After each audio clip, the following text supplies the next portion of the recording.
je m'appelle Fanny, j'ai 22 ans.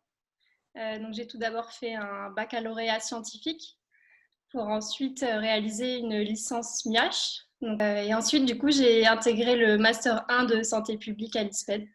Puis, j'ai voulu réaliser le parcours de Master 2 biostatistique. Les biostatistiques, donc c'est tout ce qui est toutes les statistiques appliquées à la santé. Donc, il y a vraiment beaucoup d'applications. Donc, par exemple, la recherche de facteurs de risque ou de facteurs protecteurs d'une maladie. La recherche également de gènes qui peuvent être en lien avec le développement d'une maladie. Il y a également tout ce qui est en rapport avec le développement des médicaments et des nouveaux traitements, justement. Donc, on est en pleine période donc, de virus. Il y a vraiment, je pense que les biostatistiques, du coup, sont vraiment très importantes en ce moment pour prouver que les traitements sont efficaces.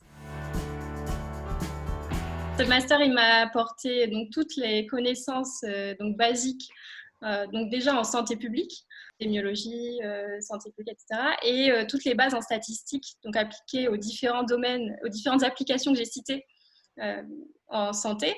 Donc, il nous apprend également, la formation nous apprend également à être autonome, c'est-à-dire à vraiment chercher l'information par nous-mêmes avec les connaissances qu'on nous a apportées. Donc cela se fait à partir de projets qu'on réalise soit en groupe ou soit seul.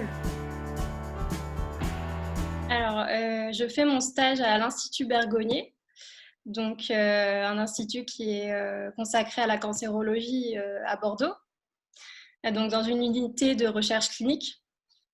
J'ai fait une semaine de présentiel avant d'être en télétravail. Donc mon sujet, pour expliquer rapidement, c'est par rapport aux essais cliniques. Donc quand un essai clinique se déroule, on a deux groupes, souvent un groupe placebo et un groupe traitement, pour pouvoir prouver l'efficacité du traitement par la suite. Et en fait, on a besoin de comparer ces deux groupes de traitement sur un critère. Et souvent en cancérologie, c'est la survie globale, donc le pourcentage de personnes qui survivent au bout d'un certain temps. Sauf que le problème, c'est que ça prend beaucoup de temps à avoir comme critère. Et donc ça, c'est mon sujet de stage. Je vais devoir essayer de valider deux critères alternatifs qu'on peut prendre en amont de la survie. Au début du stage, on a une grande partie recherche bibliographique, donc on doit lire beaucoup d'articles pour s'imprégner du sujet. Donc là, il n'y a pas eu de problème puisque c'est des articles que je peux lire chez moi. Pareil pour la rédaction du début du rapport, introduction, contexte, tout cela, il n'y a pas de problème pour le faire chez soi. Le principal problème, c'est que du coup, je n'ai pas d'accès à la base de données.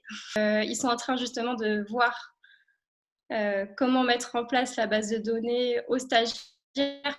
Donc, du coup, comme je n'ai pas accès à la base de données, je ne peux pas vraiment commencer les analyses statistiques ou commencer à programmer. Je peux juste programmer sur des données simulées pour m'entraîner, mais je ne peux pas encore toucher à la base de données, quoi. Ça, c'est la partie que je ne peux pas faire trop chez moi, du coup. Mais après, ils sont en train vraiment de voir si je peux y accéder. Donc, voilà.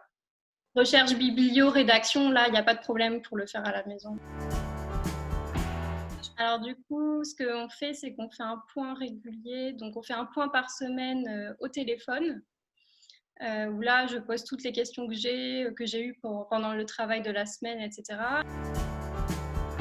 Si vraiment vous aimez les chiffres et que vous aimez la santé, n'hésitez pas à faire cette formation, surtout qu'on a une super équipe, les professeurs sont vraiment là pour nous soutenir. Si on a un problème, ils n'hésitent pas à nous donner des solutions. Le personnel administratif aussi est génial et puis l'ambiance entre les élèves, super aussi.